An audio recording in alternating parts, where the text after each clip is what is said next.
ॐ श्री परमात्मने नमः। अथ श्री गजेन्द्रमोक्ष स्तोत्र। श्रीशुक उवाच एवं व्यवसितो बुद्ध्या समाधाय मनोहृदि जजाप परमं जाप्यं प्राग्जन्मन्यनुशिक्षित। गजेन्द्र उवाच ॐ नमो भगवते तस्मै यत् एतच्चिदात्मकं पुरुषायादिबीजाय परेशायाभिधीमहि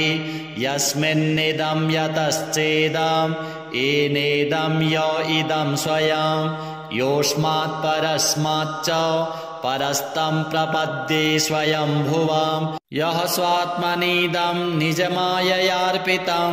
क्वचिद्विभातं क्वचित्तिरोहितम् अविद्धदृक्साक्षुभयं तदीक्षते स आत्ममूलोऽवतु मां परात्परः। कालेन पञ्चत्वमितेषु कृत्स्नसो लोकेषु पालेषु च सर्वहेतुषु तमस्तदासीद् गहनं गभीरं यस्तस्य पारेऽभिविराजते विभुः न यस्य देवारिषयः पदं विदुर्जन्तुः पुनः कोऽर्हति गन्तुमीरितुं यथा नटस्याकृतिभिर्विचेष्टतो दुरत्ययानुक्रमणः समावतु दिदृक्षवो यस्य पदं सुमङ्गलं विमुक्तसङ्गा मुनयः सुसाधवः चरन्त्यलोकव्रतमव्रणं वने भूतात्मभूताः सुहृदः समे गतिः न विद्यते यस्य च जन्म कर्म वा न नाम रूपे गुणदोष एव वा तथापि लोकाप्ययसम्भवाय यः स्वमायया तान्यनुकालमृच्छति तस्मै नमः परेशाय ब्रह्मणेऽनन्तशक्तये अरूपायोरुरूपाय नमः आश्चर्यकर्मणे नमः आत्मप्रदीपाय साक्षिणे परमात्मने नमो गिरां विदुराय मनसश्चेतसामपि सत्त्वेन प्रतिलभ्याय नैष्कर्मेण विपश्चिता नमः कैवल्यनाथाय निर्वाणसुखसंविदे नमः शान्ताय घोराय मूढाय गुणधर्मिणे निर्विशेषाय साम्याय नमो ज्ञानघनाय च क्षेत्रज्ञाय नमस्तुभ्यं सर्वाध्यक्षाय साक्षिणे पुरुषायात्ममूलाय मूलप्रकृतये नमः सर्वेन्द्रियगुणद्रष्टे सर्वप्रत्ययहेतवे असताच्छाय योक्ताय सदाभासाय ते नमः नमो नमस्तेऽखिलकारणाय निष्कारणायाद्भुतकारणाय सर्वागमाम्नाय महार्णवाय नमोपवर्गाय परायणाय गुणारणिच्छन्नचिदूष्मपाय तत्क्षोभविस्फूर्जितमानसाय नैष्कर्म्यभावेन विवर्जितागम स्वयं प्रकाशाय नमस्करोमि मादृक्प्रपन्नपशुपाशविमोक्षणाय मुक्ताय भूरि करुणाय नमोलयाय स्वांसेन सर्वतनुभृन्मनसि प्रतीत प्रत्यग्दृशे भगवते बृहते नमस्ते आत्माप्तजाप्तगृहवित्तजनेषु शक्ते दुष्प्रापणाय गुणसङ्गविवर्जिताय मुक्तात्मभिः स्वहृदये परिभाविताय ज्ञानात्मने भगवते नम ईश्वराय यं धर्मकामार्थविमुक्तिकामा भजन्त इष्टां गतिमाप्नुवन्ति किं त्वाशिशोरात्यपि देहमव्ययं करोतु मेदप्रदयो विमोक्षणम् एकान्तिनो यस्य न कञ्चनार्थं वाञ्छन्ति ये वै भगवत्प्रपन्नाः अत्यद्भुतं तच्चरितं सुमङ्गलं गायन्त आनन्दसमुद्रमग्नाः तमक्षरं ब्रह्म परं परेशं अव्यक्तमाध्यात्मिकयोगगम्यम् अतीन्द्रियं सूक्ष्ममिवातिदूरम् अनन्तमाद्यं परिपूर्णमीडे यस्य ब्रह्मादयो देवा वेदालोकाश्चराचराः नामरूपविभेदेन प्लव्या च कलया कृताः यथार्चिषोऽग्नेः सवितुर्गभस्तयो निर्यान्ति संयान्त्यसकृत्स्वरोचिषः तथा यतोऽयं गुणसम्प्रवाहो बुद्धिर्मनः खानि शरीरसर्गाः सो वै न देवासुरमर्त्यतिर्यं न स्त्री न षड्ढो न पुमान् न जन्तुः नायं गुणः कर्म न सन्न चासन् निषेधशेषो जयतादशेषः जिजीविषेनाहमिहामुया किम् अन्तर्बहिश्चावृतये भयोन्या इच्छामि कालेन न यस्य विप्लवस्तस्यात्मलोकावरणस्य मोक्षम् सोऽहं विश्वसृजं विश्वम् अविश्वं विश्ववेदसं विश्वात्मानमजं ब्रह्म प्रणतोऽस्मि परं पदम् योगरन्धितकर्माणो हृदि योगविभाविते योगिनो यं प्रपश्यन्ति योगेशं तं नतोऽस्म्यहम् नमो नमस्तुभ्यमसह्यवेग शक्तित्रयायाखिलधिगुणाय प्रपन्नपालाय दुरन्तशक्तये कदिन्द्रियाणामनवाप्यवर्त्मने नायं वेद स्वमात्मानं यच्छक्यत्याहं धिया हतं तं दुरत्ययमाहात्म्यं भगवन्तमितोऽस्म्यहं श्रीशुक उवाच एवं गजेन्द्रमुपवर्णितनिर्विशेषं ब्रह्मादयो विविधलिङ्गभिदाभिमानाः नैते यदोपससृपुर्निखिलात्मकत्वात् तत्राखिलामरमयो हरिराविरासीत् तं तद्वदार्थमुपलभ्य जगन्निवासः स्तोत्रं निशम्य दिविजैः सह संस्तुवद्भिः छन्दोमयेन गरुडेन समुह्यमानश्चक्रायुधोऽभ्यगमदासु यतो गजेन्द्रः सोऽन्तः सरस्युरुबलेन गृहीत आर्तो दृष्ट्वा गरुत्मतिहरिं ख उपात चक्रम् उत्क्षिप्य साम्बुजकरं गिरमाह कृच्छ्रान् नारायणाखिलगुरो भगवन्नमस्ते तं वीक्ष्य पीडितमजः सहसावतीर्य सग्राहमाशु सरसः कृपयोज्जहार ग्राहाद्विपाटितमुखादरिणा गजेन्द्रं सम्पश्यतां हरिरमोमुच दुस्त्रियाणाम् श्रीविष्णुदेवार्पणमस्तु। श्रीशुक उवाच एवं व्यवसितो बुद्ध्या समाधाय मनोहृदि जजाप परमं जाप्यं प्राग्जन्मन्यनुशिक्षितं गजेन्द्र उवाच ॐ नमो भगवते तस्मै यत् एतच्चिदात्मकं पुरुषायादिबीजाय परेशायाभिधीमहि यस्मिन्निदं यतश्चेदं येनेदं य इदं स्वयं योऽस्मात् परस्माच्च परस्तं प्रपद्ये स्वयंभुवं यः स्वात्मनीदं निजमाययार्पितं क्वचिद्विभातं क्वचित्तिरोहितम्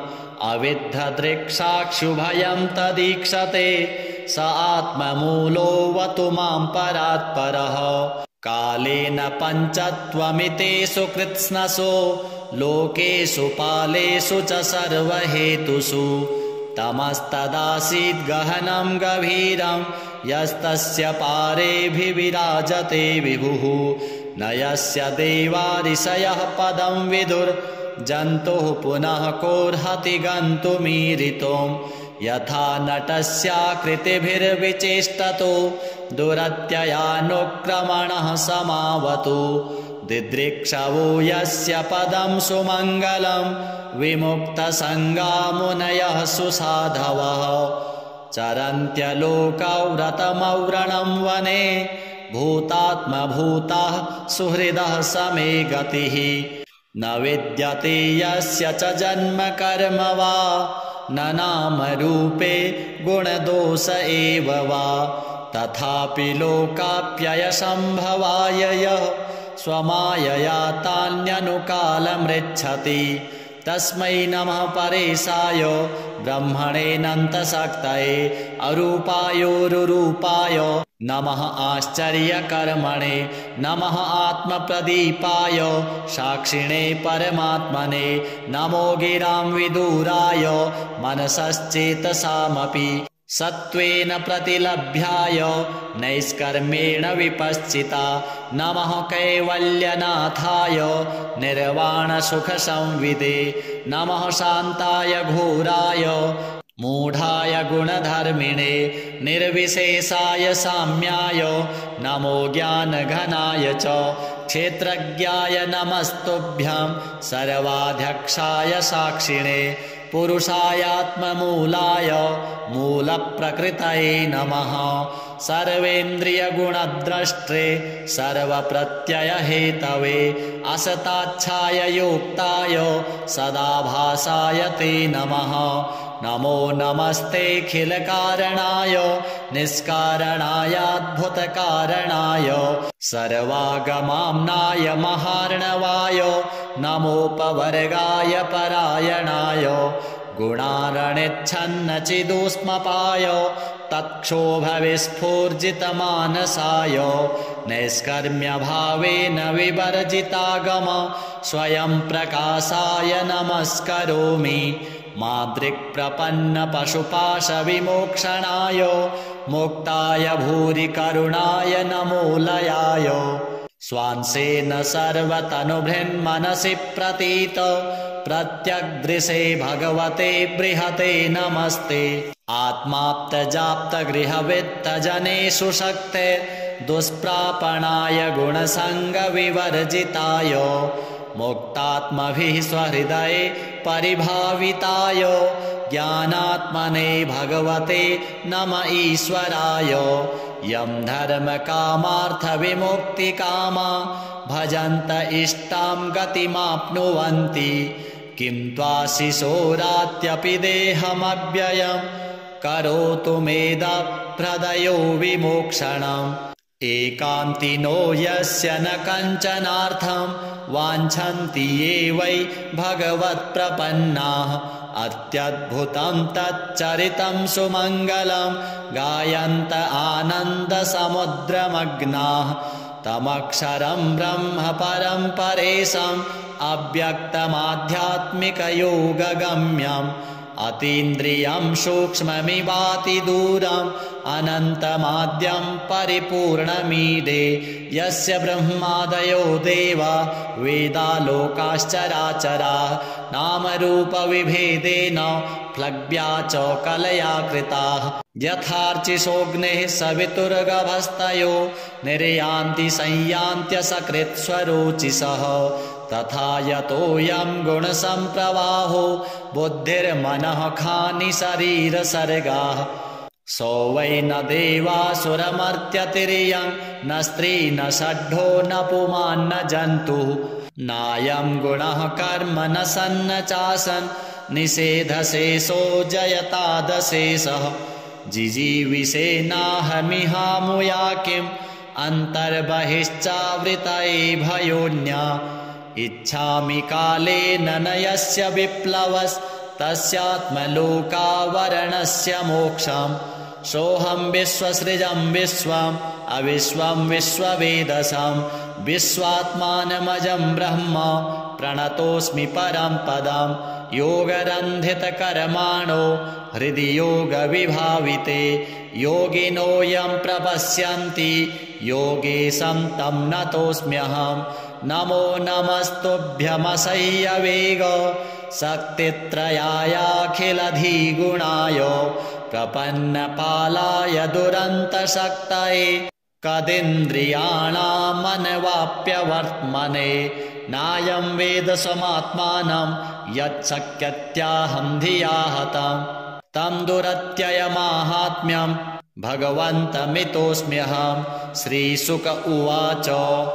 एवं गजेन्द्रमुपवर्णितनिर्विशेषं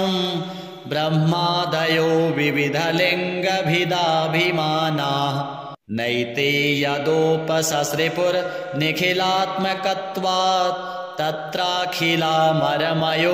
हरिराविरासीत् तं तद्वदार्थमुपलभ्य जगन्निवासः स्तोत्रं निशम्य दिविजैः सह संस्तुवद्भिः छन्दोमयेन गरुडेन समुह्यमानश्चक्रायुधोऽभ्यगमदासु यतो गजेन्द्रः सोऽन्तः सरस्युरुबलेन गृहीत आर्तो दृष्ट्वा गरुत्मतिहरिं ख उपात चक्रम् उत्क्षिप्य साम्बुजकरं गिरमाह कृच्छ्रान् नारायणाखिलगुरो भगवन्नमस्ते तं वीक्ष्य पीडितमजः सहसावतीर्य सग्राहमासु सरसः कृपयोज्जहार ग्राहाद्विपाटितमुखादरिणा गजेन्द्रं सम्पश्यतां हरिरमोमुच दुस्त्रियाणाम् श्रीविष्णुदेवार्पणमस्तु। श्रीशुक उवाच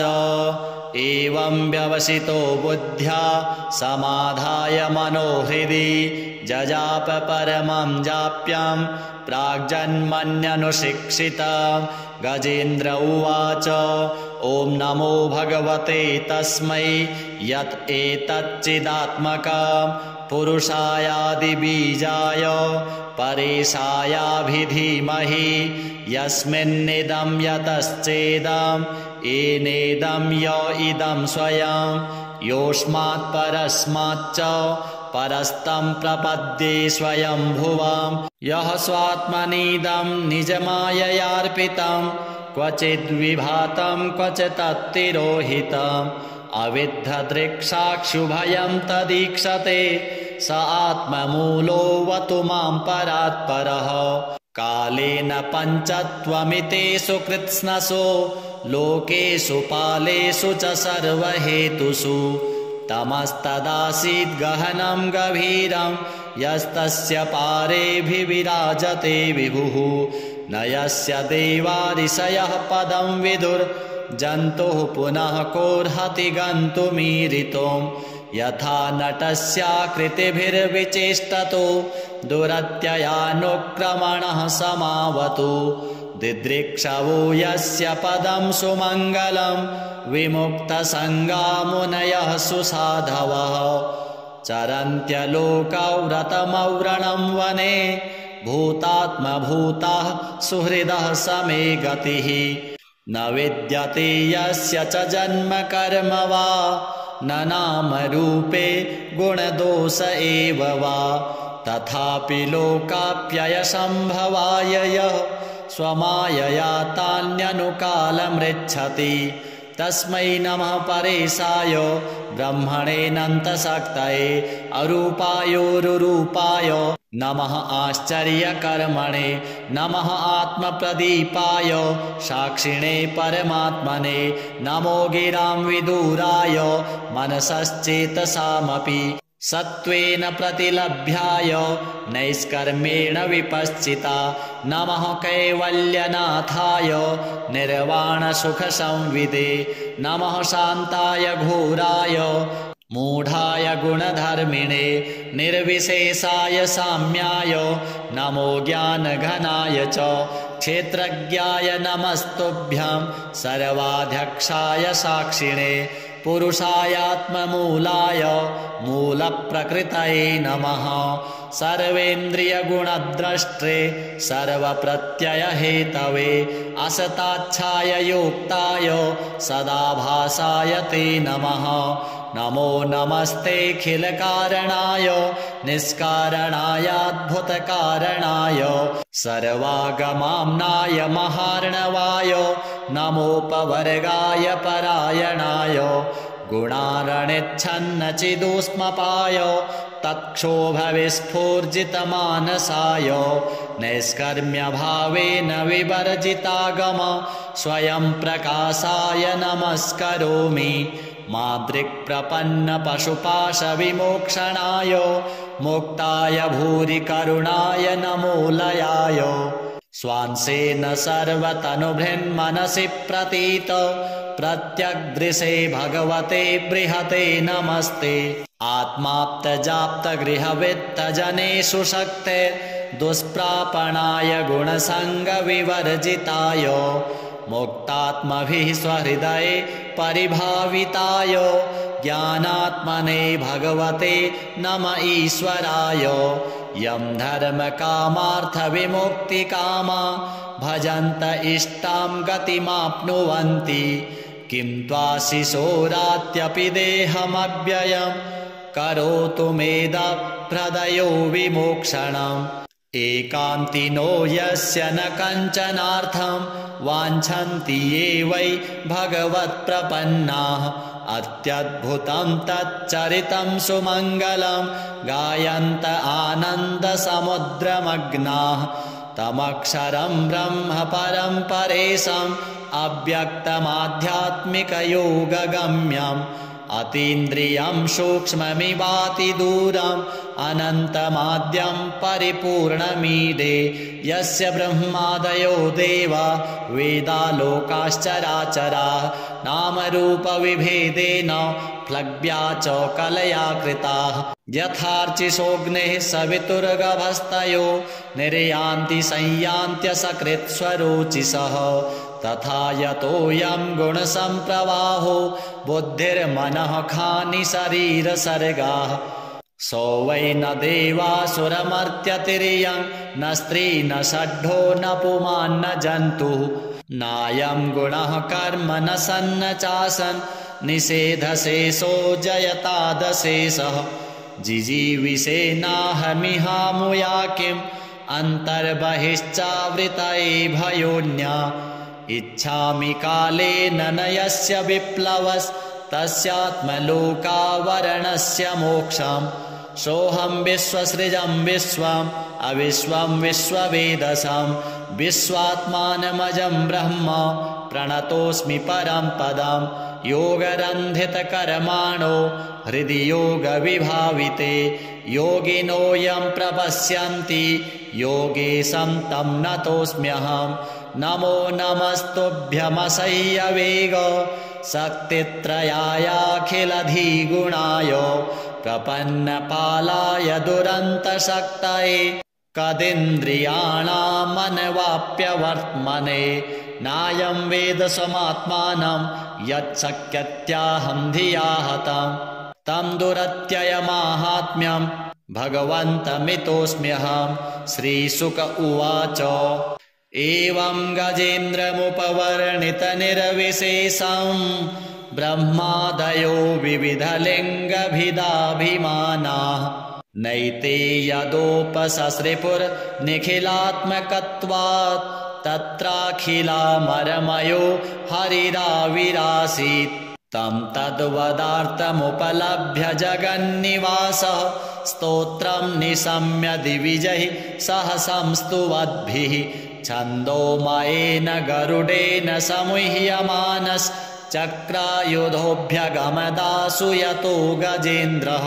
सोऽन्तः सरस्युरुबलेन गृहीत आर्तो दृष्ट्वा गरुत्मतिहरिं ख उपात चक्रम् उत्क्षिप्य साम्बुजकरं गिरमाह कृच्छ्रान् नारायणाखिलगुरो भगवन्नमस्ते तं वीक्ष्य पीडितमजः सहसावतीर्य सग्राहमासु सरसः कृपयोज्जहार ग्राहाद्विपाटितमुखादरिणा गजेन्द्रं सम्पश्यतां हरिरमोमुच दुस्त्रियाणाम् श्रीविष्णुदेवार्पणमस्तु। श्रीशुक उवाच एवं व्यवसितो बुद्ध्या समाधाय मनोहृदि जजाप परमं जाप्यं प्राग्जन्मन्यनुशिक्षितं गजेन्द्र उवाच ॐ नमो भगवते तस्मै यत् एतच्चिदात्मकं पुरुषायादिबीजाय परेशायाभिधीमहि यस्मिन्निदं यतश्चेदं येनेदं य इदं स्वयं योऽस्मात् परस्माच्च परस्तं प्रपद्ये स्वयंभुवं यः स्वात्मनीदं निजमाययार्पितं क्वचिद्विभातं क्वचित्तिरोहितम् अविद्धदृक्साक्षुभयं तदीक्षते स आत्ममूलोऽवतु मां परात्परः कालेन पञ्चत्वमितेषु कृत्स्नसो लोकेषु पालेषु च सर्वहेतुषु तमस्तदासीद् गहनं गभीरं यस्तस्य पारेऽभिविराजते विभुः न यस्य देवारिषयः पदं विदुर्जन्तुः पुनः कोऽर्हति गन्तुमीरितुं यथा नटस्याकृतिभिर्विचेष्टतो दुरत्ययानुक्रमणः समावतु दिदृक्षवो यस्य पदं सुमङ्गलं विमुक्तसङ्गा मुनयः सुसाधवः चरन्त्यलोकव्रतमव्रणं वने भूतात्मभूताः सुहृदः समे गतिः न विद्यते यस्य च जन्म कर्म वा न नामरूपे गुणदोष एव वा तथापि लोकाप्ययसम्भवाय यः स्वमायया तान्यनुकालमृच्छति तस्मै नमः परेशाय ब्रह्मणेऽनन्तशक्तये अरूपायोरुरूपाय नमः आश्चर्यकर्मणे नमः आत्मप्रदीपाय साक्षिणे परमात्मने नमो गिरां विदुराय मनसश्चेतसामपि सत्त्वेन प्रतिलभ्याय नैष्कर्मेण विपश्चिता नमः कैवल्यनाथाय निर्वाणसुखसंविदे नमः शान्ताय घोराय मूढाय गुणधर्मिणे निर्विशेषाय साम्याय नमो ज्ञानघनाय च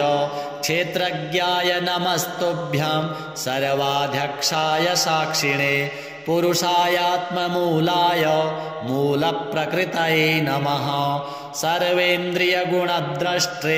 सर्वप्रत्ययहेतवे असताच्छाय योक्ताय सदाभासाय ते नमः नमो नमस्तेऽखिलकारणाय निष्कारणायाद्भुतकारणाय सर्वागमाम्नाय महार्णवाय नमोपवर्गाय परायणाय गुणारणिच्छन्नचिदुष्मपाय तत्क्षोभविस्फूर्जितमानसाय नैष्कर्म्यभावेन विवर्जितागम स्वयं प्रकाशाय नमस्करोमि मादृक्प्रपन्नपशुपाशविमोक्षणाय मुक्ताय भूरि करुणाय नमो लयाय स्वांसेन सर्वतनुभृन्मनसि प्रतीत प्रत्यग्दृशे भगवते बृहते नमस्ते आत्माप्तजाप्तगृहवित्तजनेषु शक्ते दुष्प्रापणाय गुणसङ्गविवर्जिताय मुक्तात्मभिः स्वहृदये परिभाविताय ज्ञानात्मने भगवते नम ईश्वराय यं धर्मकामार्थविमुक्तिकामा भजन्त इष्टां गतिमाप्नुवन्ति किं त्वाशिशोरात्यपि देहमव्ययं करोतु मेदप्रदयो विमोक्षणम् एकान्तिनो यस्य न कञ्चनार्थं वाञ्छन्ति ये वै भगवत्प्रपन्नाः अत्यद्भुतं तच्चरितं सुमङ्गलं गायन्त आनन्दसमुद्रमग्नाः तमक्षरं ब्रह्म परं परेशम् अव्यक्तमाध्यात्मिकयोगगम्यम् अतीन्द्रियं सूक्ष्ममिवातिदूरम् अनन्तमाद्यं परिपूर्णमीडे यस्य ब्रह्मादयो देवा वेदालोकाश्चराचराः नामरूपविभेदेन प्लव्या च कलया कृताः यथार्चिषोऽग्नेः सवितुर्गभस्तयो निर्यान्ति संयान्त्यसकृत्स्वरोचिषः तथा यतोऽयं गुणसम्प्रवाहो बुद्धिर्मनः खानि शरीरसर्गाः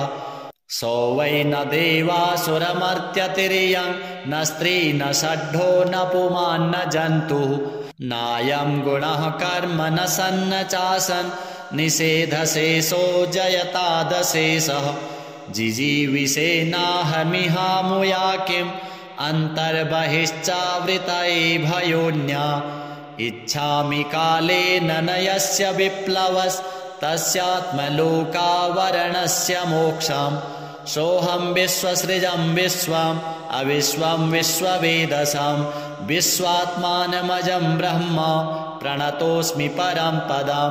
योगरन्धितकर्माणो हृदि योगविभाविते योगिनो यं प्रपश्यन्ति योगेशं तं नतोऽस्म्यहं नमो नमस्तुभ्यमसह्यवेग शक्तित्रयायाखिलधिगुणाय प्रपन्नपालाय दुरन्तशक्तये कदिन्द्रियाणामनवाप्यवर्त्मने नायं वेद स्वमात्मानं यच्छक्यत्याहं धिया हतं तं दुरत्ययमाहात्म्यं भगवन्तमितोऽस्म्यहं श्रीशुक उवाच एवं गजेन्द्रमुपवर्णितनिर्विशेषं ब्रह्मादयो विविधलिङ्गभिदाभिमानाः नैते यदोपससृपुर्निखिलात्मकत्वात् तत्राखिलामरमयो हरिराविरासीत् तं तद्वदार्थमुपलभ्य जगन्निवासः स्तोत्रं निशम्य दिविजैः सह संस्तुवद्भिः छन्दोमयेन गरुडेन समुह्यमानश्चक्रायुधोऽभ्यगमदासु यतो गजेन्द्रः सोऽन्तः सरस्युरुबलेन गृहीत आर्तो दृष्ट्वा गरुत्मतिहरिं ख उपात चक्रम् उत्क्षिप्य साम्बुजकरं गिरमाह कृच्छ्रान् नारायणाखिलगुरो भगवन्नमस्ते तं वीक्ष्य पीडितमजः सहसावतीर्य सग्राहमासु सरसः कृपयोज्जहार ग्राहाद्विपाटितमुखादरिणा गजेन्द्रं सम्पश्यतां हरिरमोमुच दुस्त्रियाणाम् श्रीविष्णुदेवार्पणमस्तु। श्रीशुक उवाच एवं व्यवसितो बुद्ध्या समाधाय मनोहृदि जजाप परमं जाप्यं प्राग्जन्मन्यनुशिक्षितं गजेन्द्र उवाच ॐ नमो भगवते तस्मै यत् एतच्चिदात्मकं पुरुषायादिबीजाय परेशायाभिधीमहि यस्मिन्निदं यतश्चेदं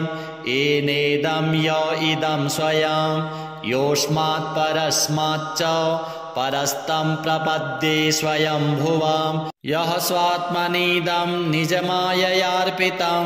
क्वचिद्विभातं क्वचित्तिरोहितम् अविद्धदृक्साक्षुभयं तदीक्षते स आत्ममूलोऽवतु मां परात्परः कालेन पञ्चत्वमितेषु कृत्स्नसो लोकेषु पालेषु च सर्वहेतुषु तमस्तदासीद् गहनं गभीरं यस्तस्य पारेऽभिविराजते विभुः न यस्य देवारिषयः पदं विदुर्जन्तुः पुनः कोऽर्हति गन्तुमीरितुं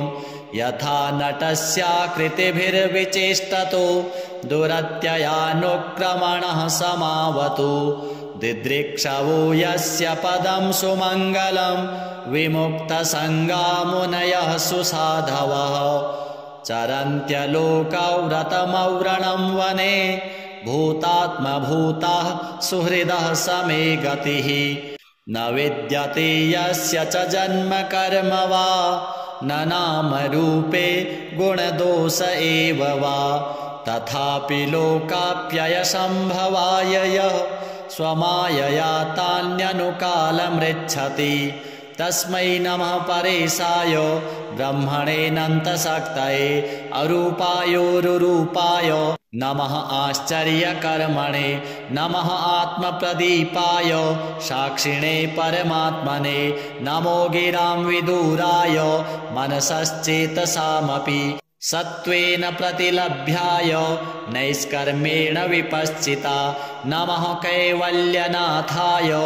निर्वाणसुखसंविदे नमः शान्ताय घोराय मूढाय गुणधर्मिणे निर्विशेषाय साम्याय नमो ज्ञानघनाय च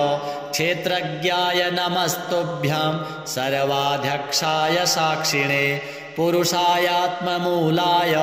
मूलप्रकृतये नमः सर्वेन्द्रियगुणद्रष्टे सर्वप्रत्ययहेतवे असताच्छाय योक्ताय सदाभासाय ते नमः नमो नमस्तेऽखिलकारणाय निष्कारणायाद्भुतकारणाय सर्वागमाम्नाय महार्णवाय नमोपवर्गाय परायणाय गुणारणिच्छन्नचिदुष्मपाय तत्क्षोभविस्फूर्जितमानसाय नैष्कर्म्यभावेन विवर्जितागम स्वयं प्रकाशाय नमस्करोमि मादृक्प्रपन्नपशुपाशविमोक्षणाय मुक्ताय भूरि करुणाय नमोलयाय स्वांसेन सर्वतनुभृन्मनसि प्रतीत प्रत्यग्दृशे भगवते बृहते नमस्ते आत्माप्तजाप्तगृहवित्तजनेषु शक्ते दुष्प्रापणाय गुणसङ्गविवर्जिताय मुक्तात्मभिः स्वहृदये परिभाविताय ज्ञानात्मने भगवते नम ईश्वराय यं धर्मकामार्थविमुक्तिकामा भजन्त इष्टां गतिमाप्नुवन्ति किं त्वाशिशोरात्यपि देहमव्ययं करोतु मेदप्रदयो विमोक्षणम् एकान्तिनो यस्य न कञ्चनार्थं वाञ्छन्ति ये वै भगवत्प्रपन्नाः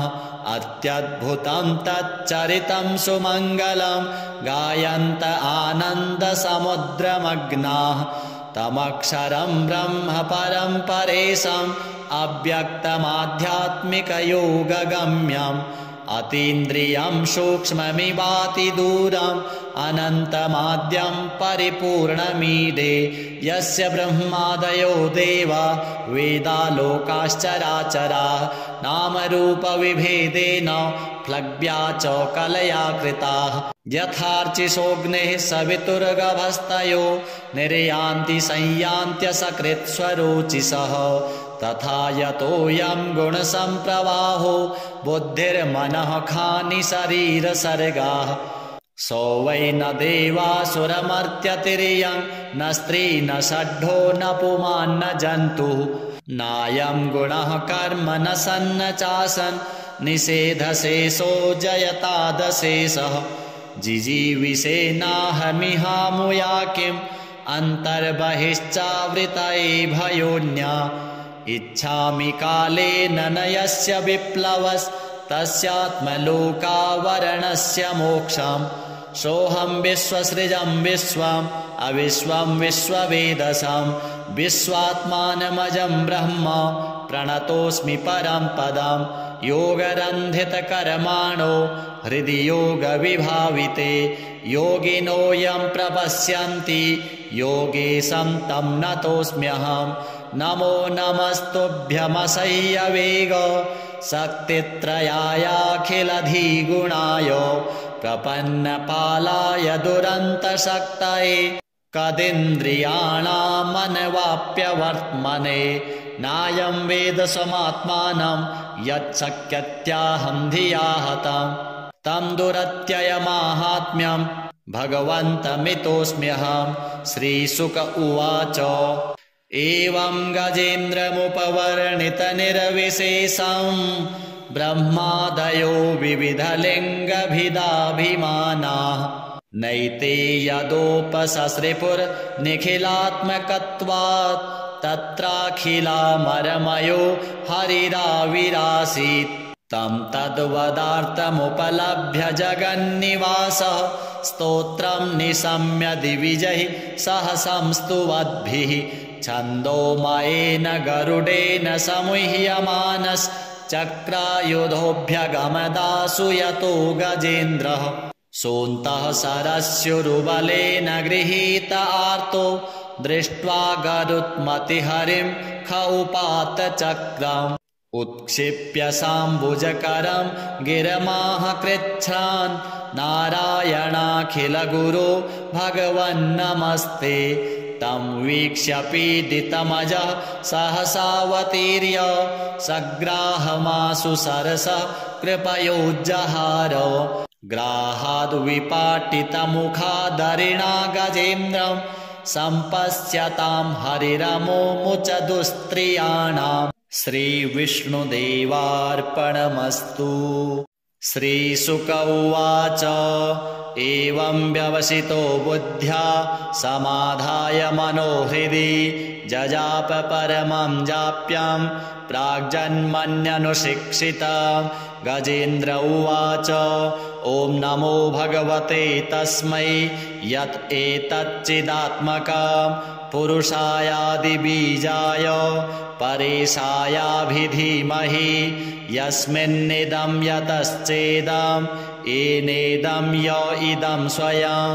योऽस्मात् परस्माच्च परस्तं प्रपद्ये स्वयंभुवं यः स्वात्मनीदं निजमाययार्पितं क्वचिद्विभातं क्वचित्तिरोहितम् अविद्धदृक्साक्षुभयं तदीक्षते स आत्ममूलोऽवतु मां परात्परः कालेन पञ्चत्वमितेषु कृत्स्नसो लोकेषु पालेषु च सर्वहेतुषु तमस्तदासीद् गहनं गभीरं यस्तस्य पारेऽभिविराजते विभुः न यस्य देवारिषयः पदं विदुर्जन्तुः पुनः कोऽर्हति गन्तुमीरितुम् यथा नटस्याकृतिभिर्विचेष्टतो दुरत्ययानुक्रमणः समावतु दिदृक्षवो यस्य पदं सुमङ्गलं विमुक्तसङ्गा मुनयः सुसाधवः चरन्त्यलोकव्रतमव्रणं वने भूतात्मभूताः सुहृदः समे गतिः न विद्यते यस्य च जन्म कर्म वा न नामरूपे गुणदोष एव वा तथापि लोकाप्ययसम्भवाय यः स्वमायया तान्यनुकालमृच्छति तस्मै नमः परेशाय ब्रह्मणेऽनन्तशक्तये अरूपायोरुरूपाय नमः आश्चर्यकर्मणे नमः आत्मप्रदीपाय साक्षिणे परमात्मने नमो गिरां विदुराय मनसश्चेतसामपि सत्त्वेन प्रतिलभ्याय नैष्कर्मेण विपश्चिता नमः कैवल्यनाथाय निर्वाणसुखसंविदे नमः शान्ताय घोराय मूढाय गुणधर्मिणे निर्विशेषाय साम्याय नमो ज्ञानघनाय च क्षेत्रज्ञाय नमस्तुभ्यं सर्वाध्यक्षाय साक्षिणे पुरुषायात्ममूलाय मूलप्रकृतये नमः सर्वेन्द्रियगुणद्रष्टे सर्वप्रत्ययहेतवे असताच्छाय योक्ताय सदाभासाय ते नमः नमो नमस्तेऽखिलकारणाय निष्कारणायाद्भुतकारणाय सर्वागमाम्नाय महार्णवाय नमोपवर्गाय परायणाय गुणारणिच्छन्नचिदुष्मपाय तत्क्षोभविस्फूर्जितमानसाय नैष्कर्म्यभावेन विवर्जितागम स्वयं प्रकाशाय नमस्करोमि मादृक्प्रपन्नपशुपाशविमोक्षणाय मुक्ताय भूरि करुणाय नमो लयाय स्वांसेन सर्वतनुभृन्मनसि प्रतीत प्रत्यग्दृशे भगवते बृहते नमस्ते। आत्माप्तजाप्तगृहवित्तजनेषु शक्ते दुष्प्रापणाय गुणसङ्गविवर्जिताय मुक्तात्मभिः स्वहृदये परिभाविताय ज्ञानात्मने भगवते नम ईश्वराय। यं धर्मकामार्थविमुक्तिकामा भजन्त इष्टां गतिमाप्नुवन्ति। किं त्वाशिशोरात्यपि देहमव्ययं करोतु मेदप्रदयो विमोक्षणम्। एकान्तिनो यस्य न कञ्चनार्थं वाञ्छन्ति ये वै भगवत्प्रपन्नाः। अत्यद्भुतं तच्चरितं सुमङ्गलं गायन्त आनन्दसमुद्रमग्नाः। तमक्षरं ब्रह्म परं परेशम् अव्यक्तमाध्यात्मिकयोगगम्यम्। अतीन्द्रियं सूक्ष्ममिवाति दूरम् अनन्तमाद्यं परिपूर्णमीडे। यस्य ब्रह्मादयो देवा वेदालोकाश्चराचराः नामरूपविभेदेन प्लव्या च कलया कृताः। यथार्चिषोऽग्नेः सवितुर्गभस्तयो निर्यान्ति संयान्त्यसकृत्स्वरोचिषः। तथा यतोऽयं गुणसम्प्रवाहो बुद्धिर्मनः खानि शरीरसर्गाः। सो वै न देवासुरमर्त्यतिर्यं न स्त्री न षड्ढो न पुमान्न जन्तुः। नायं गुणः कर्म न सन्न चासन् निषेधशेषो जयतादशेषः। जिजीविषेनाहमिहामुया किम् अन्तर्बहिश्चावृतये भयोन्या। इच्छामि कालेन न यस्य विप्लवस्तस्यात्मलोकावरणस्य मोक्षम्। सोऽहं विश्वसृजं विश्वम् अविश्वं विश्ववेदसं। विश्वात्मानमजं ब्रह्म प्रणतोऽस्मि परं पदम्। योगरन्धितकर्माणो हृदि योगविभाविते योगिनो यं प्रपश्यन्ति योगेशं तं नतोऽस्म्यहम्। नमो नमस्तुभ्यमसह्यवेग शक्तित्रयायाखिलधिगुणाय प्रपन्नपालाय दुरन्तशक्तये कदिन्द्रियाणामनवाप्यवर्त्मने। नायं वेद स्वमात्मानं यच्छक्यत्याहं धिया हतम्। तं दुरत्ययमाहात्म्यं भगवन्तमितोऽस्म्यहम्। श्रीशुक उवाच एवं गजेन्द्रमुपवर्णितनिर्विशेषं ब्रह्मादयो विविधलिङ्गभिदाभिमानाः। नैते यदोपससृपुर्निखिलात्मकत्वात् तत्राखिलामरमयो हरिराविरासीत्। तं तद्वदार्थमुपलभ्य जगन्निवासः स्तोत्रं निशम्य दिविजैः सह संस्तुवद्भिः। छन्दोमयेन गरुडेन समुह्यमानश्चक्रायुधोऽभ्यगमदासु यतो गजेन्द्रः। सोऽन्तः सरस्युरुबलेन गृहीत आर्तो दृष्ट्वा गरुत्मतिहरिं ख उपात चक्रम्। उत्क्षिप्य साम्बुजकरं गिरमाह कृच्छ्रान् नारायणाखिलगुरो भगवन्नमस्ते। तं वीक्ष्य पीडितमजः सहसावतीर्य सग्राहमाशु सरसः कृपयोज्जहार। ग्राहाद्विपाटितमुखादरिणा गजेन्द्रं सम्पश्यतां हरिरमोमुच दुस्त्रियाणाम्। श्रीविष्णुदेवार्पणमस्तु। श्रीशुक उवाच एवं व्यवसितो बुद्ध्या समाधाय मनोहृदि जजाप परमं जाप्यं प्राग्जन्मन्यनुशिक्षितं। गजेन्द्र उवाच ॐ नमो भगवते तस्मै यत् एतच्चिदात्मकं पुरुषायादिबीजाय परेशायाभिधीमहि। यस्मिन्निदं यतश्चेदं येनेदं य इदं स्वयं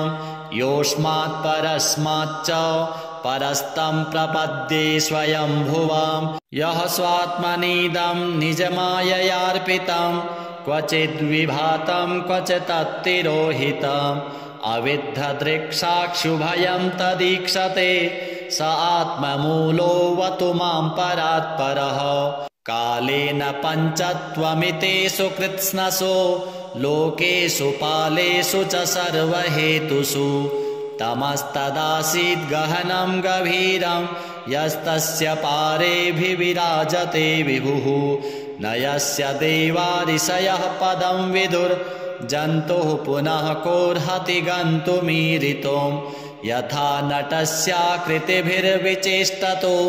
दुरत्ययानुक्रमणः समावतु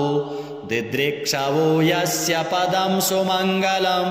विमुक्तसङ्गा मुनयः सुसाधवः चरन्त्यलोकौ रतमव्रणं वने भूतात्मभूताः सुहृदः समे गतिः न विद्यते यस्य च जन्म कर्म वा न नाम रूपे गुणदोष एव वा तथापि लोकाप्ययसम्भवाय यः स्वमायया तान्यनुकालमृच्छति तस्मै नमः परेशाय ब्रह्मणेऽनन्तशक्तये अरूपायोरुरूपाय नमः आश्चर्यकर्मणे नमः आत्मप्रदीपाय साक्षिणे परमात्मने नमो गिरां विदुराय मनसश्चेतसामपि सत्त्वेन प्रतिलभ्याय नैष्कर्मेण विपश्चिता नमः कैवल्यनाथाय निर्वाणसुखसंविदे नमः शान्ताय घोराय मूढाय गुणधर्मिणे निर्विशेषाय साम्याय नमो ज्ञानघनाय च क्षेत्रज्ञाय नमस्तुभ्यं सर्वाध्यक्षाय साक्षिणे पुरुषायात्ममूलाय मूलप्रकृतये नमः सर्वेन्द्रियगुणद्रष्टे सर्वप्रत्ययहेतवे असताच्छाय योक्ताय सदाभासाय ते नमः नमो नमस्तेऽखिलकारणाय निष्कारणायाद्भुतकारणाय सर्वागमाम्नाय महार्णवाय नमोपवर्गाय परायणाय गुणारणिच्छन्नचिदुष्मपाय तत्क्षोभविस्फूर्जितमानसाय नैष्कर्म्यभावेन विवर्जितागम स्वयं प्रकाशाय नमस्करोमि मादृक्प्रपन्नपशुपाशविमोक्षणाय मुक्ताय भूरि करुणाय नमोलयाय स्वांसेन सर्वतनुभृन्मनसि प्रतीत प्रत्यग्दृशे भगवते बृहते नमस्ते आत्माप्तजाप्तगृहवित्तजनेषु शक्ते दुष्प्रापणाय गुणसङ्गविवर्जिताय मुक्तात्मभिः स्वहृदये परिभाविताय ज्ञानात्मने भगवते नम ईश्वराय यं धर्मकामार्थविमुक्तिकामा भजन्त इष्टां गतिमाप्नुवन्ति किं त्वाशिशोरात्यपि देहमव्ययं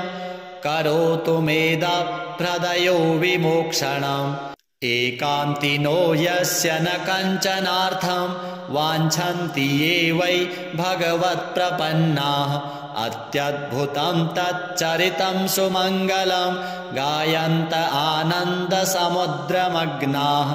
तमक्षरं ब्रह्म परं परेशम् अव्यक्तमाध्यात्मिकयोगगम्यम्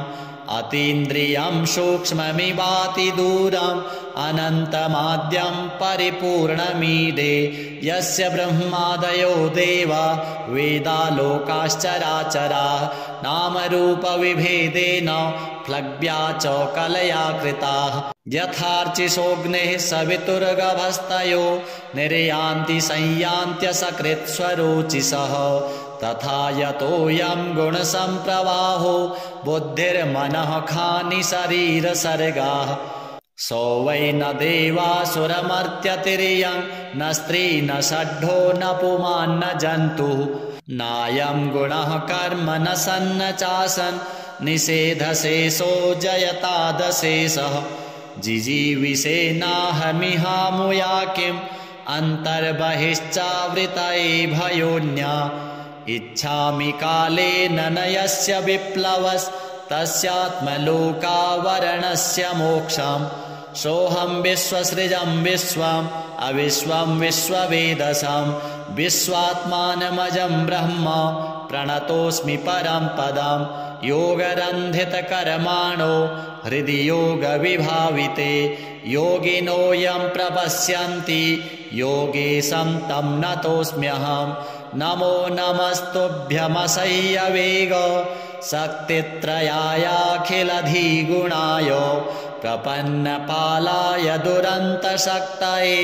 कदिन्द्रियाणामनवाप्यवर्त्मने नायं वेद समात्मानं यच्छक्यत्याहं धिया हतं तं दुरत्ययमाहात्म्यं भगवन्तमितोऽस्म्यहं। श्रीशुक उवाच एवं गजेन्द्रमुपवर्णितनिर्विशेषं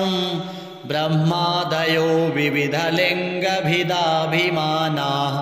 नैते यदोपससृपुर्निखिलात्मकत्वात् तत्राखिलामरमयो हरिराविरासीत् तं तद्वदार्थमुपलभ्य जगन्निवासः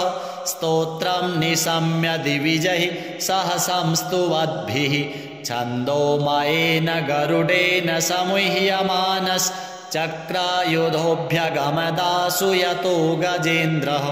सोऽन्तः सरस्युरुबलेन गृहीत आर्तो दृष्ट्वा गरुत्मतिहरिं ख उपात चक्रम् उत्क्षिप्य साम्बुजकरं गिरमाह कृच्छ्रान् नारायणाखिलगुरो भगवन्नमस्ते तं वीक्ष्य पीडितमजः सहसावतीर्य सग्राहमासु सरसः कृपयोज्जहार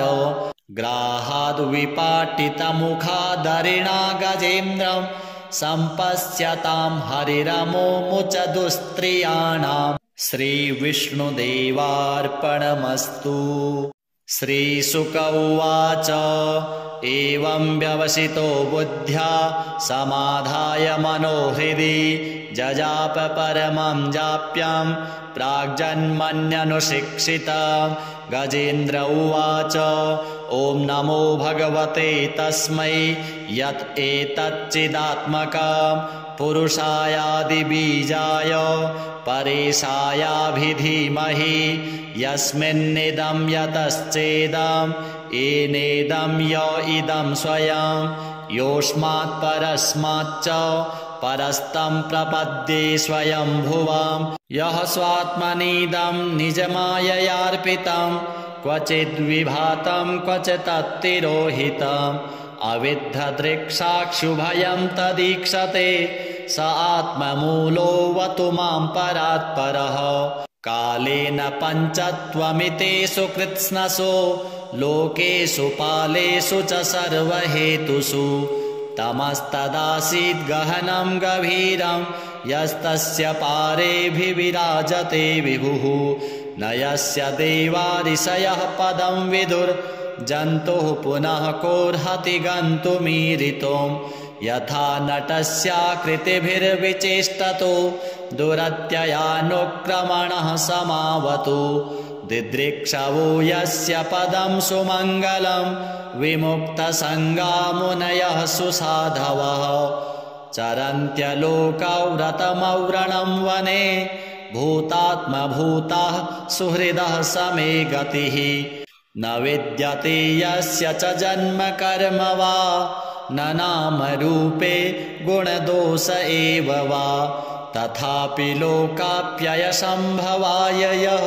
स्वमायया तान्यनुकालमृच्छति तस्मै नमः परेशाय ब्रह्मणेऽनन्तशक्तये अरूपायोरुरूपाय नमः आश्चर्यकर्मणे नमः आत्मप्रदीपाय साक्षिणे परमात्मने नमो गिरां विदूराय मनसश्चेतसामपि सत्त्वेन प्रतिलभ्याय नैष्कर्मेण विपश्चिता नमः कैवल्यनाथाय निर्वाणसुखसंविदे नमः शान्ताय घोराय मूढाय गुणधर्मिणे निर्विशेषाय साम्याय नमो ज्ञानघनाय च क्षेत्रज्ञाय नमस्तुभ्यं सर्वाध्यक्षाय साक्षिणे पुरुषायात्ममूलाय मूलप्रकृतये नमः सर्वेन्द्रियगुणद्रष्टे सर्वप्रत्ययहेतवे असताच्छाय योक्ताय सदाभासाय ते नमः नमो नमस्तेऽखिलकारणाय निष्कारणायाद्भुतकारणाय सर्वागमाम्नाय महार्णवाय नमोपवर्गाय परायणाय गुणारणिच्छन्नचिदुष्मपाय तत्क्षोभविस्फूर्जितमानसाय नैष्कर्म्यभावेन विवर्जितागम स्वयं प्रकाशाय नमस्करोमि मादृक्प्रपन्नपशुपाशविमोक्षणाय मुक्ताय भूरि करुणाय नमो लयाय स्वांसेन सर्वतनुभृन्मनसि प्रतीत प्रत्यग्दृशे भगवते बृहते नमस्ते आत्माप्तजाप्तगृहवित्तजनेषु शक्ते दुष्प्रापणाय गुणसङ्गविवर्जिताय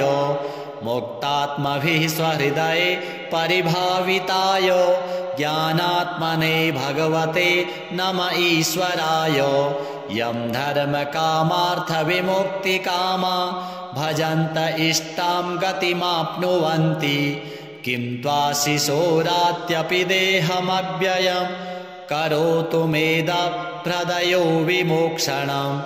एकान्तिनो यस्य न कञ्चनार्थं वाञ्छन्ति ये वै भगवत्प्रपन्नाः अत्यद्भुतं तच्चरितं सुमङ्गलं गायन्त आनन्दसमुद्रमग्नाः तमक्षरं ब्रह्म परं परेशम् अव्यक्तमाध्यात्मिकयोगगम्यम् अतीन्द्रियं सूक्ष्ममिवाति दूरम् अनन्तमाद्यं परिपूर्णमीडे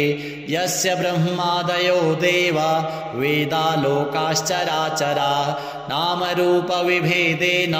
फ्लग्व्या च कलया कृताः यथार्चिषोऽग्नेः सवितुर्गभस्तयो निर्यान्ति संयान्त्यसकृत्स्वरोचिषः तथा यतोऽयं गुणसम्प्रवाहो बुद्धिर्मनः खानि शरीरसर्गाः सो वै न देवासुरमर्त्यतिर्यं न स्त्री न षड्ढो न पुमान्न जन्तुः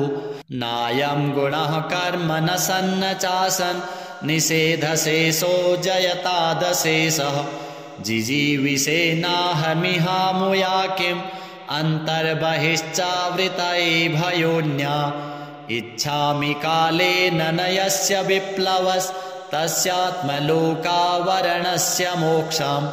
सोऽहं विश्वसृजं विश्वम् अविश्वं विश्ववेदसं विश्वात्मानमजं ब्रह्म प्रणतोऽस्मि परं पदं योगरन्धितकर्माणो हृदि योगविभाविते योगिनो यं प्रपश्यन्ति योगेशं तं नतोऽस्म्यहम् नमो नमस्तुभ्यमसह्यवेग शक्तित्रयायाखिलधिगुणाय प्रपन्नपालाय दुरन्तशक्तये कदिन्द्रियाणामनवाप्यवर्त्मने नायं वेद स्वमात्मानं यच्छक्यत्याहं धिया हतं तं दुरत्ययमाहात्म्यं भगवन्तमितोऽस्म्यहं श्रीशुक उवाच एवं गजेन्द्रमुपवर्णितनिर्विशेषं ब्रह्मादयो विविधलिङ्गभिदाभिमानाः नैते यदोपससृपुर्निखिलात्मकत्वात् तत्राखिलामरमयो हरिराविरासीत् तं तद्वदार्थमुपलभ्य जगन्निवासः स्तोत्रं निशम्य दिविजैः सह संस्तुवद्भिः छन्दोमयेन गरुडेन समुह्यमानश्चक्रायुधोऽभ्यगमदासु यतो गजेन्द्रः सोऽन्तः सरस्युरुबलेन गृहीत आर्तो दृष्ट्वा गरुत्मतिहरिं ख उपात चक्रम् उत्क्षिप्य साम्बुजकरं गिरमाह कृच्छ्रान् नारायणाखिलगुरो भगवन्नमस्ते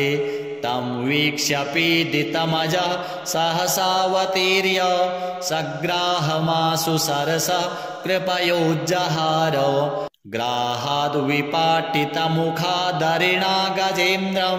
सम्पश्यतां हरिरमोमुच दुस्त्रियाणाम् श्रीविष्णुदेवार्पणमस्तु। श्रीशुक उवाच एवं व्यवसितो बुद्ध्या समाधाय मनोहृदि जजाप परमं जाप्यं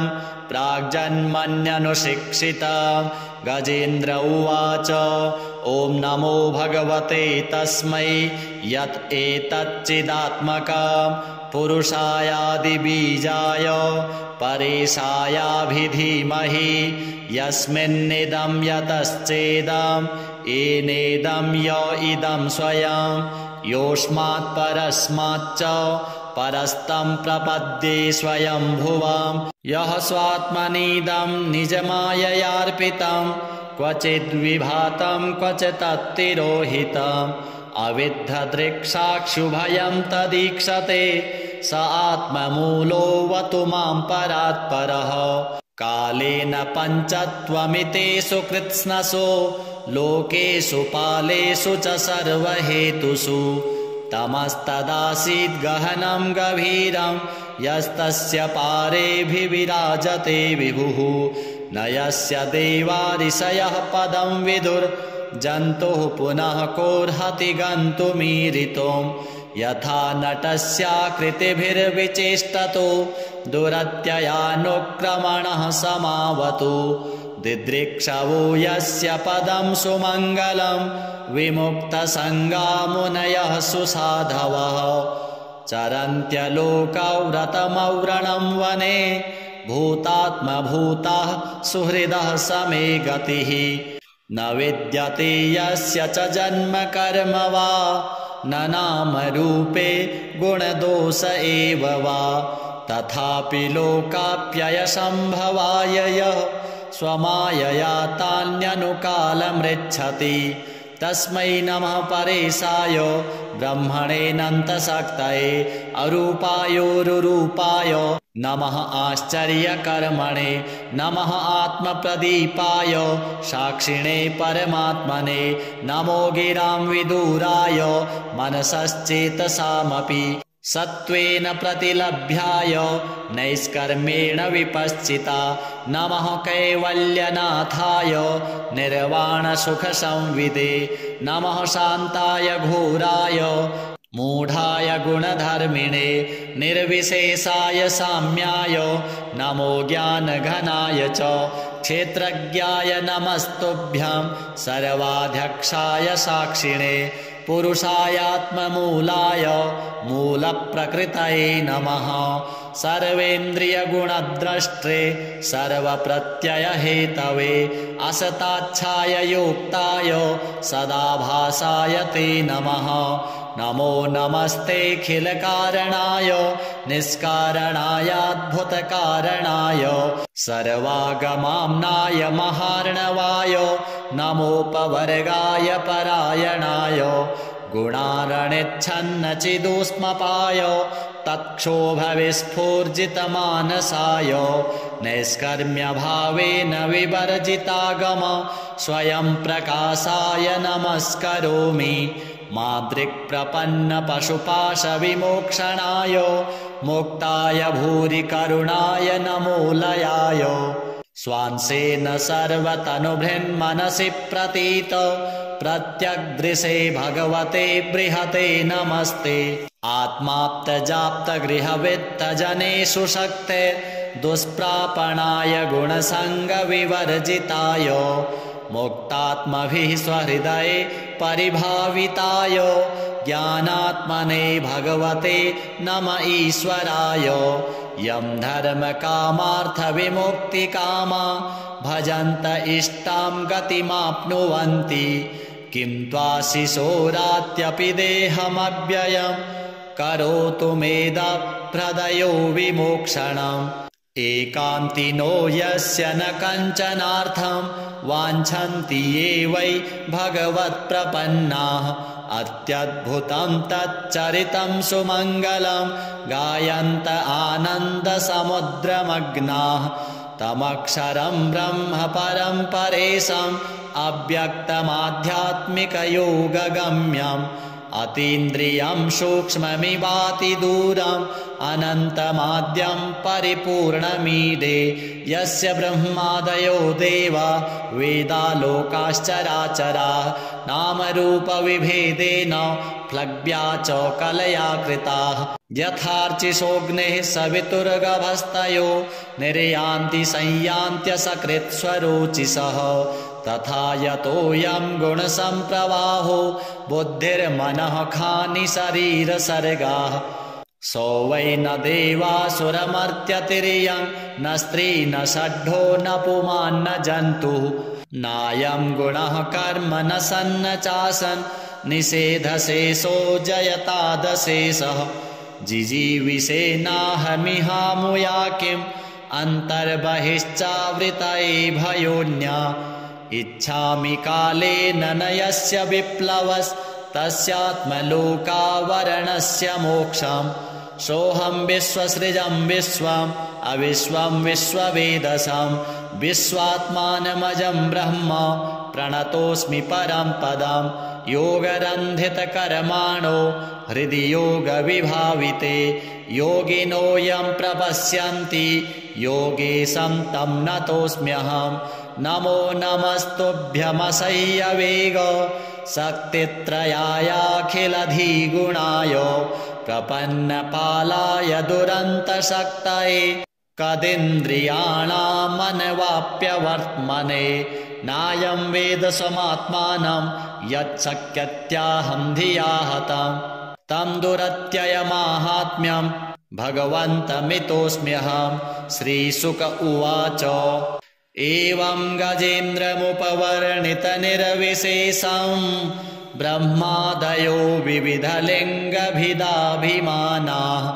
नैते यदोपससृपुर्निखिलात्मकत्वात् तत्राखिलामरमयो हरिराविरासीत् तं तद्वदार्थमुपलभ्य जगन्निवासः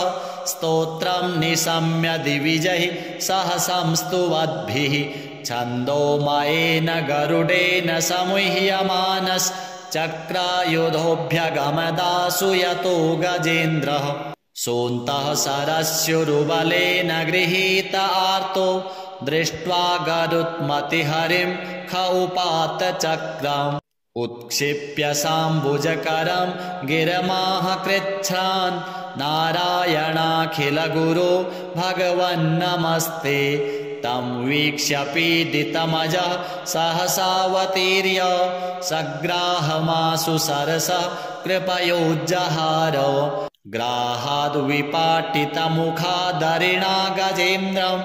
सम्पश्यतां हरिरमोमुच दुस्त्रियाणाम् श्रीविष्णुदेवार्पणमस्तु। श्रीशुक उवाच एवं व्यवसितो बुद्ध्या समाधाय मनोहृदि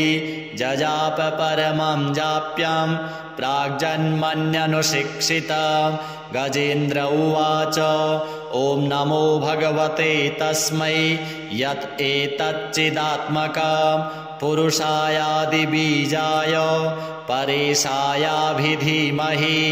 यस्मिन्निदं यतश्चेदं येनेदं य इदं स्वयं योऽस्मात् परस्माच्च परस्तं प्रपद्ये स्वयंभुवं यः स्वात्मनीदं निजमाययार्पितं क्वचिद्विभातं क्वचित्तिरोहितम् अविद्धदृक्साक्षुभयं तदीक्षते स आत्ममूलोऽवतु मां परात्परः कालेन पञ्चत्वमितेषु कृत्स्नसो लोकेषु पालेषु च सर्वहेतुषु तमस्तदासीद् गहनं गभीरं यस्तस्य पारेभिर्विराजते विभुः न यस्य देवारिषयः पदं विदुर्जन्तुः पुनः कोऽर्हति गन्तुमीरितुं यथा नटस्याकृतिभिर्विचेष्टतो दुरत्ययानुक्रमणः समावतु दिदृक्षवो यस्य पदं सुमङ्गलं विमुक्तसङ्गा मुनयः सुसाधवः चरन्त्यलोकौ रतमौरणं वने भूतात्मभूताः सुहृदः समे गतिः न विद्यते यस्य च जन्म कर्म वा न नामरूपे गुणदोष एव वा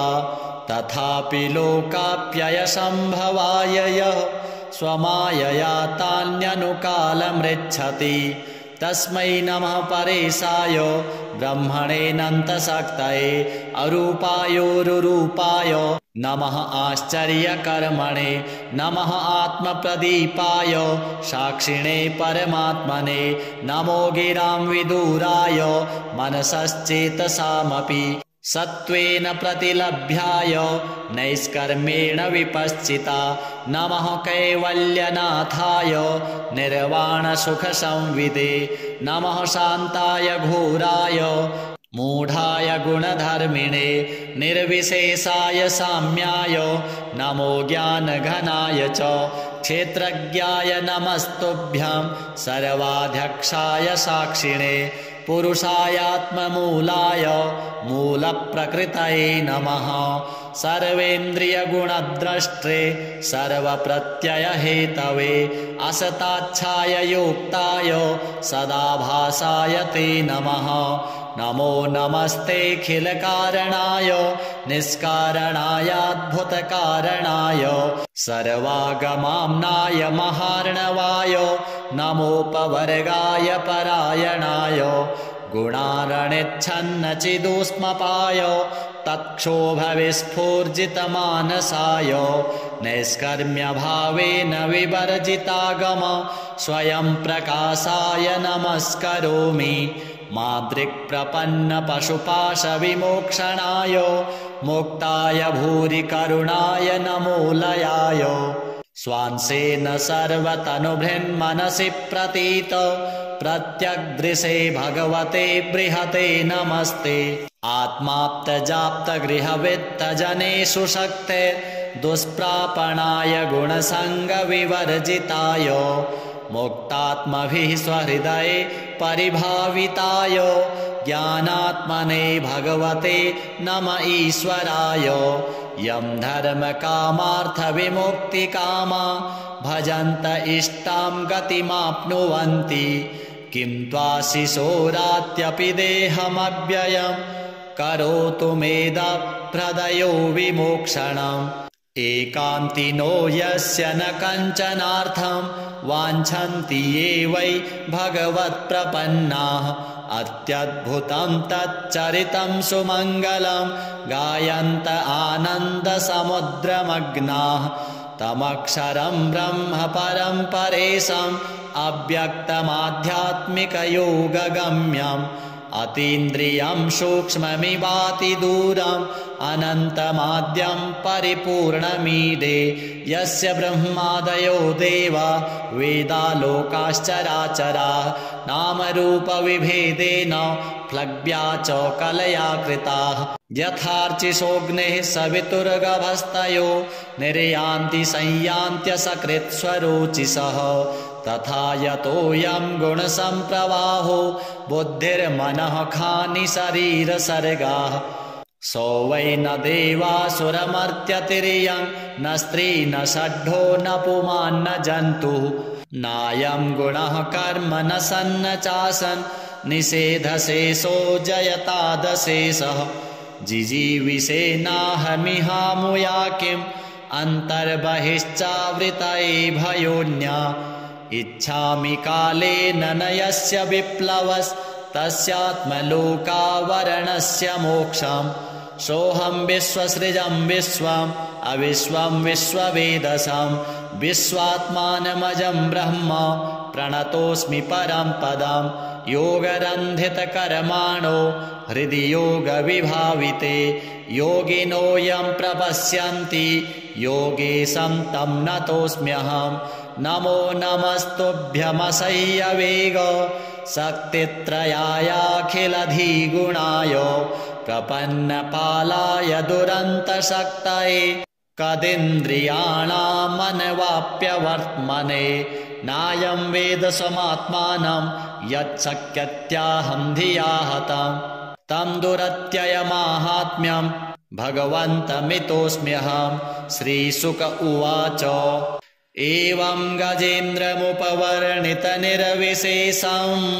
ब्रह्मादयो विविधलिङ्गभिदाभिमानाः नैते यदोपससृपुर्निखिलात्मकत्वात् तत्राखिलामरमयो हरिराविरासीत् तं तद्वदार्थमुपलभ्य जगन्निवासः स्तोत्रं निशम्य दिविजैः सह संस्तुवद्भिः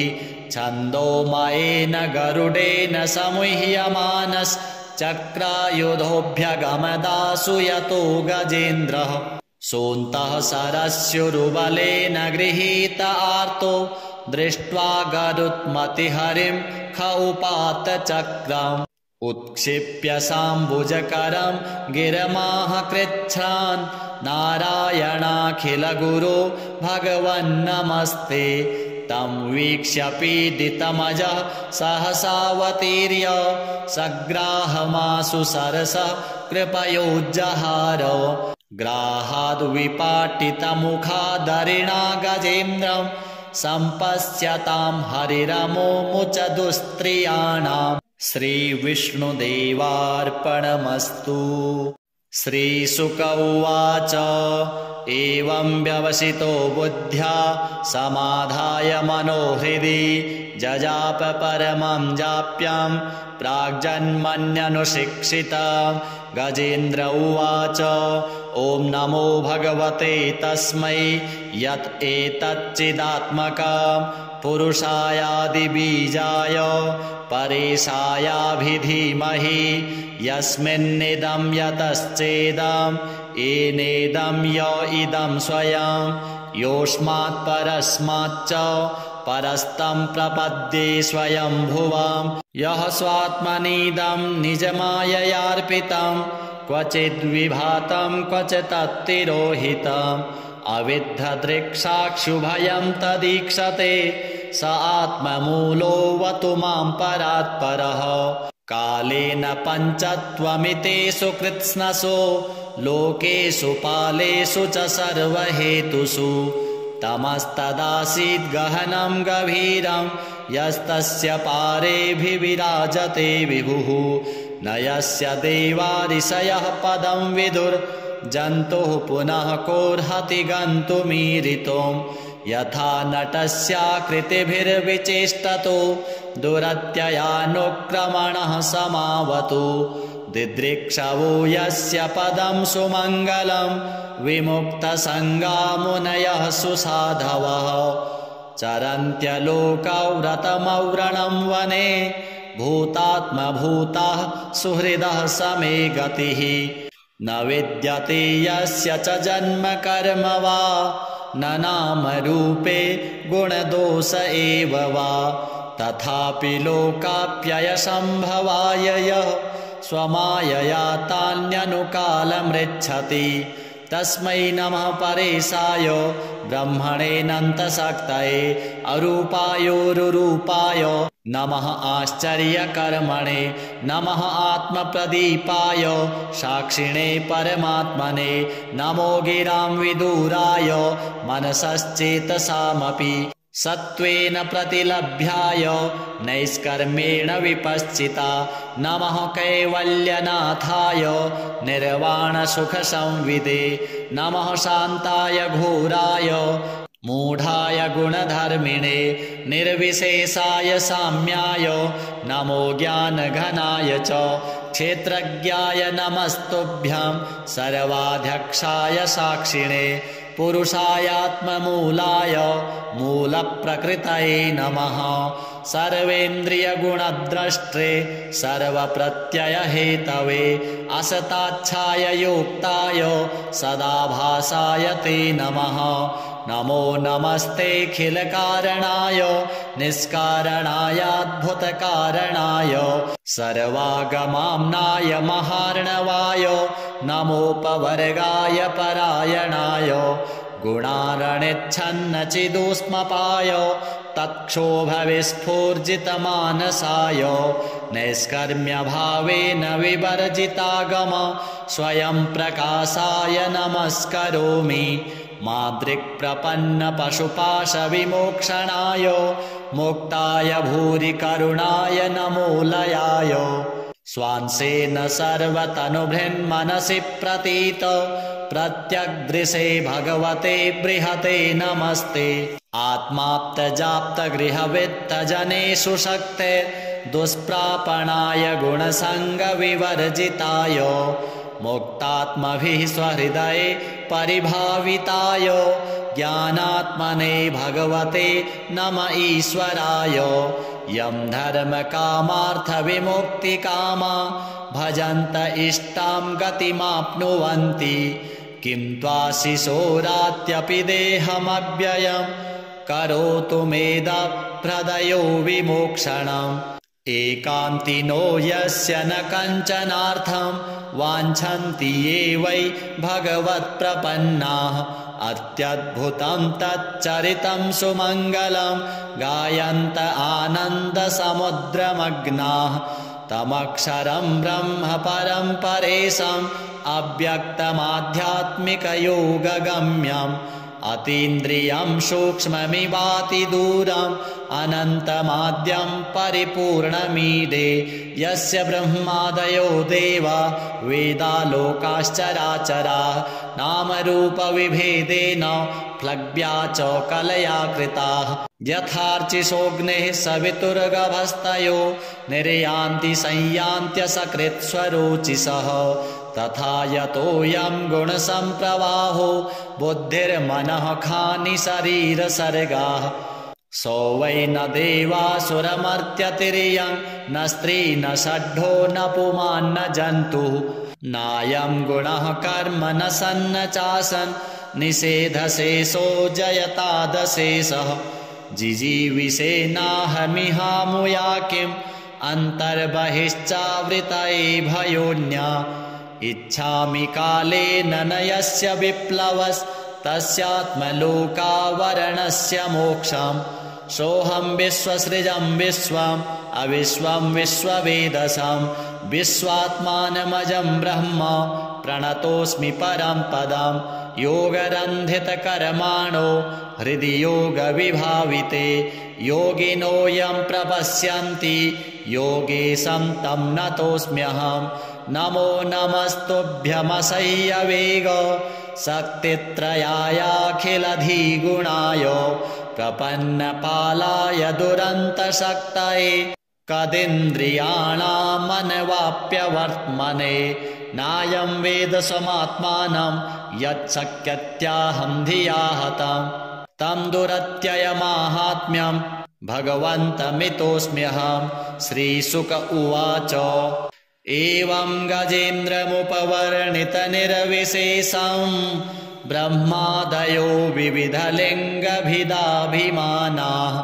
नैते यदोपससृपुर्निखिलात्मकत्वात् तत्राखिलामरमयो हरिराविरासीत् तं तद्वदार्थमुपलभ्य जगन्निवासः स्तोत्रं निशम्य दिविजैः सह संस्तुवद्भिः छन्दोमयेन गरुडेन समुह्यमानश्चक्रायुधोऽभ्यगमदासु यतो गजेन्द्रः सोऽन्तः सरस्युरुबलेन गृहीत आर्तो दृष्ट्वा गरुत्मतिहरिं ख उपात चक्रम् उत्क्षिप्य साम्बुजकरं गिरमाह कृच्छ्रान् नारायणाखिलगुरो भगवन्नमस्ते तं वीक्ष्य पीडितमजः सहसावतीर्य सग्राहमासु सरसः कृपयोज्जहार ग्राहाद्विपाटितमुखादरिणा गजेन्द्रं सम्पश्यतां हरिरमोमुच दुस्त्रियाणाम् श्रीविष्णुदेवार्पणमस्तु।